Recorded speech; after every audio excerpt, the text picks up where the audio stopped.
Okay, this is big news on the show. Lately, I've made friends with a young entrepreneur named Tanner Haas, who's got a product called Freedom Chat, which is an alternative to WhatsApp and Signal and these big tech messaging apps that are scouring our data. I'm funding left wing people I don't like. And he's someone who pays really close attention to this space, the conservative media space. And he's got an alternative, but he's also someone who's keeping an eye on some industries that are dominated by the left and does not have a big conservative presence there. And so he's got an app called Freedom Chat. We're going to talk about that, but I think I want to talk to him also about just the state of this industry and the fact that a lot of our messaging, a lot of our speech is being either monitored or controlled by the bad guys. And this is a big thing for me. And that's why I've moved a lot of my chats onto Freedom Chat in recent weeks. When my little team for the show, when we coordinate on Freedom Chat now. And I really do think this is the future, and I'm happy to have Tanner on, not just on the program today, but he's also coming on as a sponsor for the show. So, Tanner, it's great to introduce you to the audience and talk about Freedom Chat. But I do want to start with some of the newsier things here, the big picture, before we talk about the app and what it does. You heard me set it up. Every major app that we're using to communicate is controlled by people who do not share our values, and a lot of them are using that information, that data, either to sell us to people or maybe worse, to monitor us in ways that are just not. I'm not comfortable with it on a personal level. But speak 30,000 foot on this.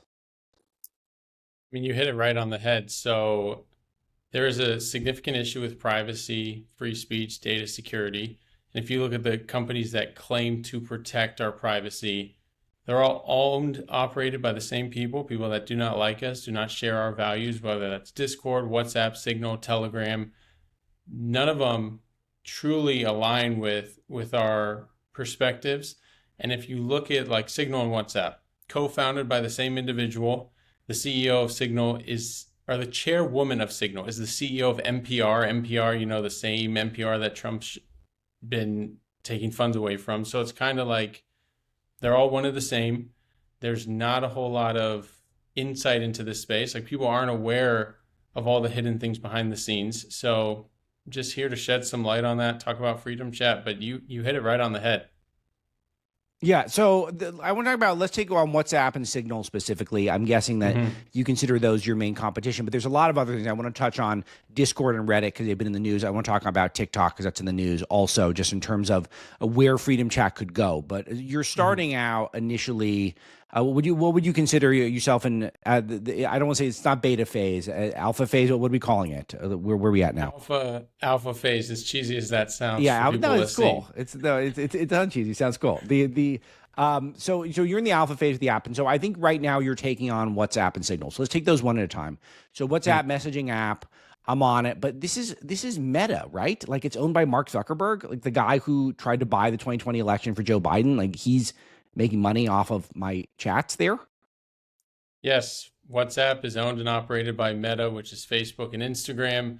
And WhatsApp, I mean, if you've looked at their website throughout the years, they have updated the website to coincide with what consumers care about. They've done an excellent job with that. So if you see them, they keep progressing on the message privately. Oh, speak freely, message privately. And if you go on their website, it is everywhere.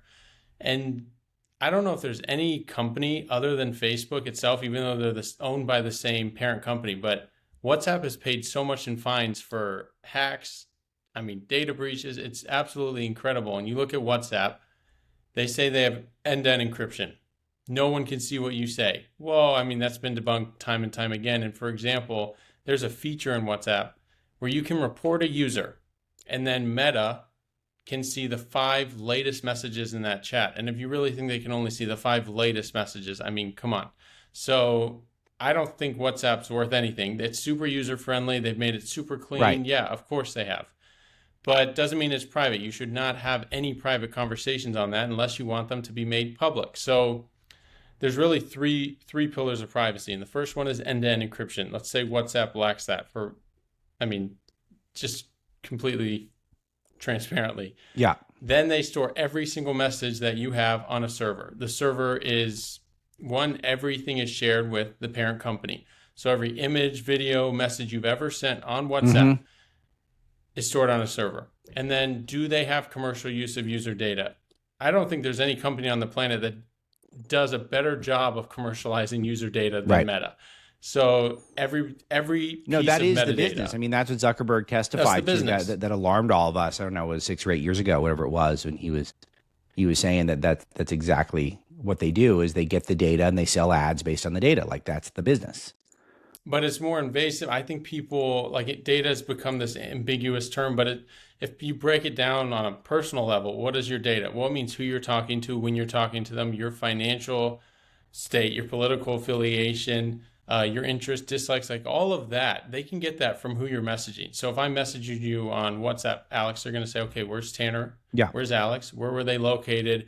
What have they been doing? Like, it is so much more to that. And it's like, okay, that's deeply, deeply concerning. So for WhatsApp to portray themselves as a private messenger is just utterly ridiculous, to put it quite frankly. Yeah. All right. So let's talk about Signal, and then we're going to go big picture again. But let's talk about Signal, because I've found myself using Signal more because I just find Zuckerberg to be repulsive. Even though Zuckerberg 2.0 is certainly better than the old Zuckerberg, but still, I just, he just bothers me. And I don't know, maybe we'll be best friends one day. But as of now, he just seems. I don't know about that. Yeah. It seems unlikely. So I find myself on Signal more, but then the more you dig into Signal, the more you realize you're just funding the same left-wing superstructure that I complain about on the show every day. So break down Signal for me. So Signal's a little more difficult to attack because they've done a fantastic job in that sense. They've portrayed themselves as, hey, we're nonprofit, which I will touch on why I abhor that in every sense of the word. So the first thing is Signal is co-founded by the same individual, Brian Acton, that co-founded Signal, or WhatsApp rather. Yeah. So WhatsApp, Signal share the same co-founder. The other thing with Signal that I utterly despise is that they claim they're a nonprofit. And I have no problem with nonprofits. If you're a church, if you are actually benefiting people, you're taking below market salaries. But if you look at Signal, they say they're a nonprofit, but they received $100 million interest-free loan from Brian Acton. They pay above market rates for their salary. They just recruited somebody from Google that gets paid over $800,000 a year in cash-based compensation. So I don't say you're a nonprofit. I hate that because that's what the healthcare system does, and they bankrupt the majority of Americans. It's like, just be honest. Say you sell user data, you pay for privacy, whatever. But do not say we're a nonprofit. We do this out of the goodness of our heart. Like, come on, that's nonsense. So that's my first big issue with them. The other is their co-founder. The third is I have an inherent lack of distrust of them. The chairwoman of Signal, so chairman of the board, is the CEO of NPR. There is a significant conflict of interest there. She has literally said, her words, not mine, she views the First Amendment as a challenge. She wanted to shut down Donald Trump on all social media platforms. She called conservatives something to be dealt with. So I'm like, okay, you can't be that partisan. You can't have those outrageous views and run a so-called private messaging app. And I just find it so coincidental, so interesting that every time a big name conservative uses Signal, something happens. And from a privacy perspective, they should be private. I mean, you look at their docs, they should be private, but it's also like, who do you trust? I do not trust them. To me, they're worth nothing. I do not trust them. I don't trust WhatsApp. And the other thing with Signal, which the Washington Examiner, the New York Post has hit this right on the head, is they support linked devices. Linked devices means that you can log in with your phone number, Alex, on 5 different devices. It doesn't matter where you are. And that has happened to users on Signals. They'll log in and they'll try to log in Russia, in China, and these have been successful Chinese and Russian phishing attempts. So that is an issue. And the only reason they jumped on that boat is because they want to portray themselves, this is what Telegram, this is what WhatsApp does. It's user-friendly. Let's link devices. Let's store everything in the cloud so you can log in on an unlimited number of devices. Sounds great in theory, but in practice, it's not. And Freedom Chat, we do not support linked devices. So if you go log in on your phone number on another device, you will either A, have to enter your PIN, B, if you're able to get in, none of your messages will transfer over. It will alert all your other contacts that this user has they changed their encryption ID. So it really is like, we've addressed where these other messaging apps have failed, and we built Freedom Chat up specifically to address those shortcomings. Okay, so this is important here. So first of all, just by nature of the fact that you're a conservative person and you're sponsoring a show like mine and you're partners with Salem, you're supportive of my work at Breitbart, that's already good enough for me to give it a shot over a Signal or a WhatsApp. But you're also trying to solve problems that they have. You're putting out what you believe is a superior product, and so explain what problems that they pose that you've solved with Freedom Chat. So the first theory that I hit on is the encryption. Do you have true end-to-end encryption, which means no one under any circumstances can decrypt a message if it's not intended for them? So I message you on Freedom Chat, Alex. No one in any circumstance can see that message except you. I mean, you saw when you created your Freedom Chat account, your encryption keys were generated right then and there. My phone knows your public encryption key, meaning like how does it verify that this is Alex? And then the private encryption key is open for each individual chat. So it decrypts and no one else has that unique private encryption key. So that's the first thing, just real end-to-end encryption.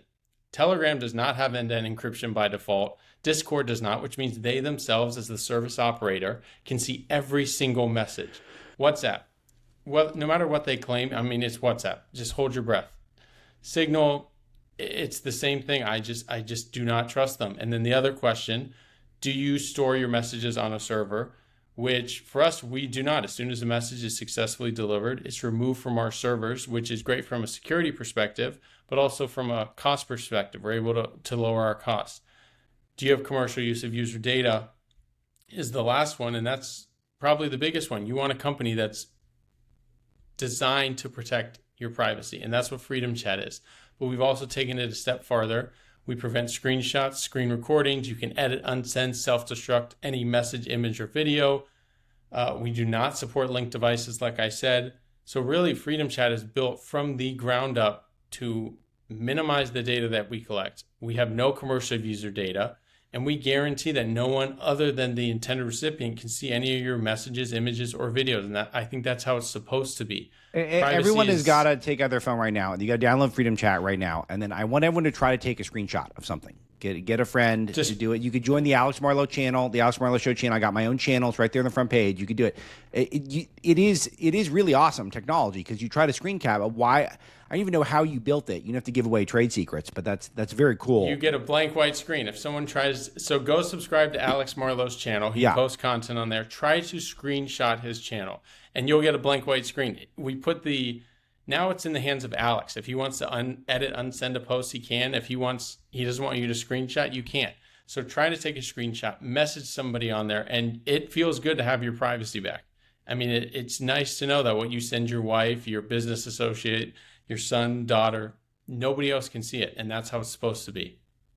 Yeah. And it's just great because I'm a private person, but I'm a public person. And this is something that I think just philosophically, one thing that's really bothering me about the way we've moved the country over this century is that we're trying to discourage people who are personally private from having public jobs because it's so invasive. You have to do this public colonoscopy every time that you get a promotion and get in the news for 5 minutes. And I do think that is going to discourage people who, don't want all their tax returns and medical histories to be released to the public every time that they have a news article written about them. And so I do think that you're thinking of those types of people. So I don't know, it just fits me personally with just the way I like to message because I'm slightly to highly paranoid of leaving paper trails places. And not because I have anything bad to say. It's only because it's a headache. It's a headache when people are like, well, I got the screenshot of you saying something stupid in a private chat. Like you're looking out for those people. And I think that's really important. But I have to ask though about the business model because all this data that's harvested in these other apps, they sell it to make billions. What's the business model for you? So we have a few different business models. The first one is a pay for privacy, where users, after you've sent a specific number of messages, a pop-up will appear and tell you it's time to upgrade your account to Freedom Chat Premium. It's $5.99 a month or $52.99 a year. And we're able to offer that low of a cost because we don't store messages on our server. So we're able to keep our costs extremely low. And if you become a Freedom Chat Premium member, you can still screenshot, unsend messages, send 4K images and videos. And if you don't become a Freedom Chat Premium user, everything is always end-to-end encrypted. We will never have commercial use of your data, but you will lose access to some exclusive features. I mean, this is not a charity. Like, we have to make money, but we will never, ever have commercial use of user data. And you will always have end-to-end encryption and never store your messages on a server. But we also, what we're building, I see, is not just private messaging, but like a cybersecurity type play. Is we launched Freedom Chat for Business, which allows dating apps, healthcare companies, insurance companies to create their own private chat using our unique technology, our unique features, but tailored to their branding, image, and likeness. So I see that as a huge play. Nice. And we've already signed a few big deals there. And I mean, it's not just now, it's only going to continue to get worse. People's privacy should be treated as a significant issue. I mean, think of every health record, every conversation, the increase in spam. I mean, it is a big issue, and we're at the forefront. We're addressing that, not just for individuals, but for businesses as well. So I mentioned something, I alluded to something, and I'll talk about this later on also with the audience, but I'm posting original content on Freedom Chat. There's an Alex Marlow Show channel. So you can use it for private messaging, but there's also these channels that are these sort of elevated group chat type situations. And that's pretty cool. So if you want more from me, I'll be over there posting stuff for this audience. So everyone should check that out. And I'll talk more about what I'm posting over there down the road. But Tanner, let's talk a little bit about where we think communications is going in this country, because in the news, we've seen all of these messages on Discord being discussed and Discord being dishonest about the nature of some of these messages. And I think the expectation is that the federal government's going to be policing a lot of these chats, which maybe they should, maybe they shouldn't at this point, because there's a lot of radicalization going online. The online communication space is always a moving target. Talk to us about where you see it now and where do you think it's going to go from here? So I think Discord is disgusting. So my first thing is I don't think we should be able to police hate speech. I don't think that's a term. I think if you're getting offended, that's your problem, not theirs. I don't think you should be able to make threats, which Discord, and this is why I have such a big problem with Discord. Discord claims in their privacy policy. So anybody who does not believe me, go look at Discord, read their privacy policy. They have no end-to-end encryption. So what that means is they themselves, the service operator, can see every single message on the platform, every single message, every image, video, everything. So Discord, not only was this assassin on Discord, but the Butler would-be assassin was also using Discord. There have been dozens of child pornography cases on Discord. And I'm thinking, it's utterly disgusting. How are you missing this? Do you see it and not care? And then I take it back to, well, who is this company? If you go look at Discord's careers page, you know that they reimburse their employees for gender reassignment surgery and $20,000. I'm like, okay, so those are your values. How come you guys let this stuff slide on your platform? That's utterly disgusting. So Discord is, and you want to talk about radical? They are, the people that use radical, is for younger individuals, gaming.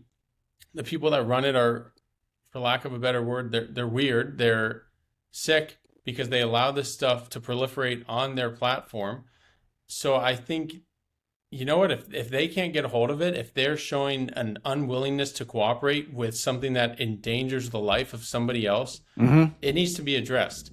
So there's hate speech, which to me isn't a thing. If you're saying, hey, you're fat, you're ugly, that's not a thing. You can say what's on your mind. But if you are directly threatening, you're planning something and it has resulted like what transpired, that needs to be addressed. Someone needs to be held accountable. Put your big boy pants on, Discord. Why are you missing this? How has all this egregious behavior, how has this been able to continue on your platform?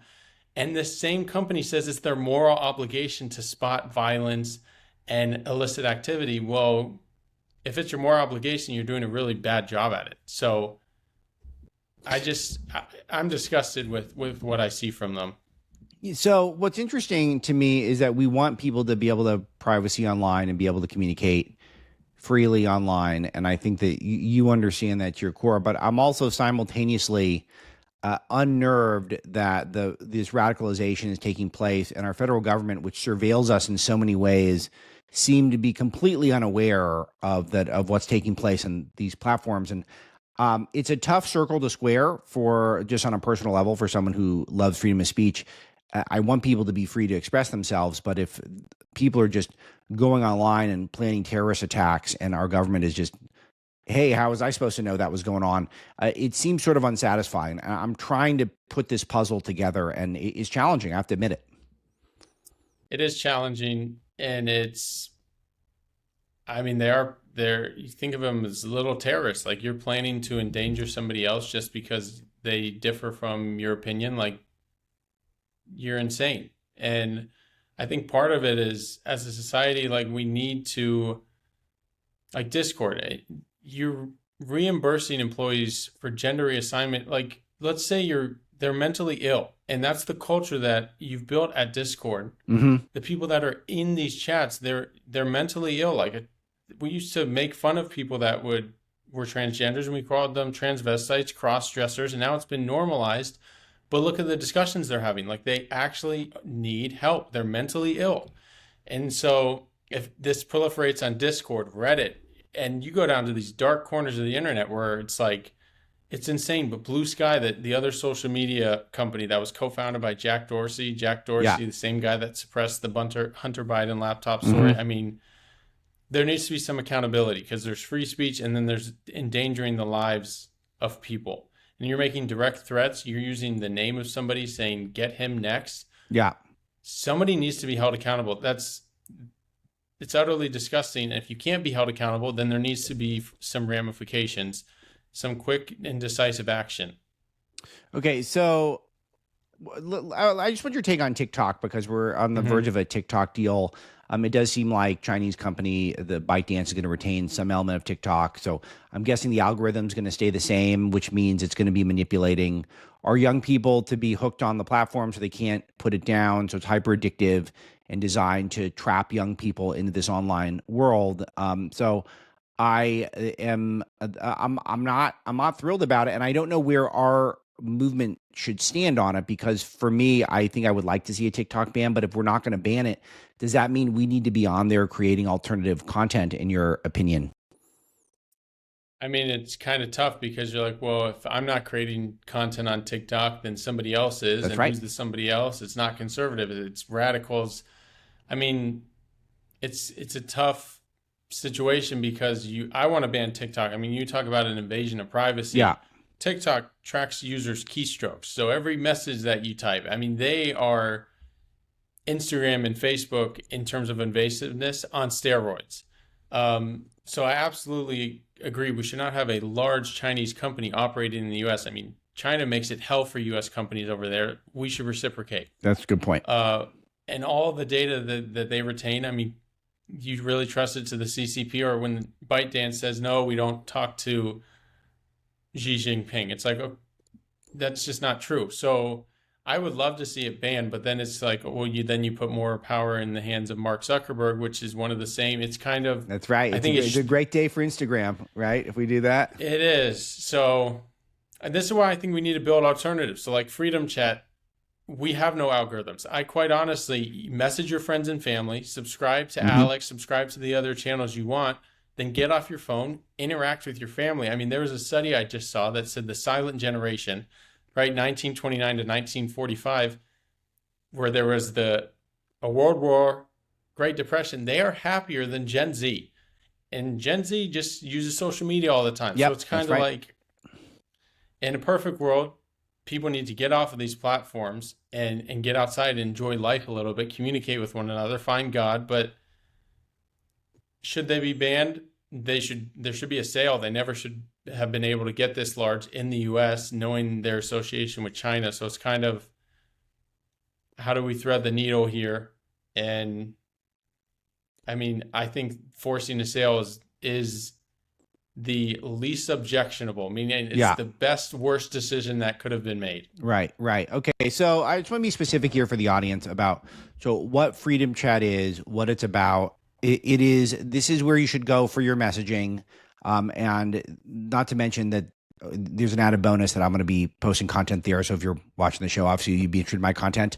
So that's there. But overall, it's just a great way to communicate in a secure way and not feeding the big tech leftist globalist beast. But you share in your words, Tanner. I mean, you said it there. If you want your conversations to remain completely private, use Freedom Chat. If you want to align yourself with a business that supports your values, use Freedom Chat. If you're tired of funneling the big tech, liberal apparatus monster that it is, use Freedom Chat. I think the best way to fight back and win this war is through, it's a spiritual war, it's a financial war. Use companies that align with you, but first and foremost, your privacy matters. What you say matters. You don't want something to leak out in 5 years. It was completely taken out of context. Whether it's your credit card, whether that's your health information, social security number. I mean, all of these data breaches are increasing, and people just think it's like, whoa, how's it happening? Well, when you send something over iMessage, when you send it over WhatsApp, when you send it over Gmail, like, it gets out there. So take care of your privacy. Use a company that aligns with your values. Subscribe to Alex. And I think it's time for us to fight back, not physically, but financially, spiritually, intellectually, emotionally. Like, it's time. It's time. It's time to put your money where your mouth is and your time, and it's to be more active and less passive about some of the bad guys who are harvesting your information and using it for purposes that we don't really know all the time, and that's not good enough these days. So I don't trust them, and you shouldn't either. I do trust Tanner, though, and Freedom Chat. So freedomchat.com, is that the best place, or just the App Store and download it? What do you recommend people do? Yeah, go to freedomchat.com if you want to learn more a little bit about Freedom Chat. But if you have your phone right now, get out the App Store. Yeah. Search Freedom Chat, download on the Google Play Store, download it. I mean, it takes, 1 minute? You enter your phone number, encryption keys are generated. You can select a PIN, and then you're in. It's super simple, super seamless.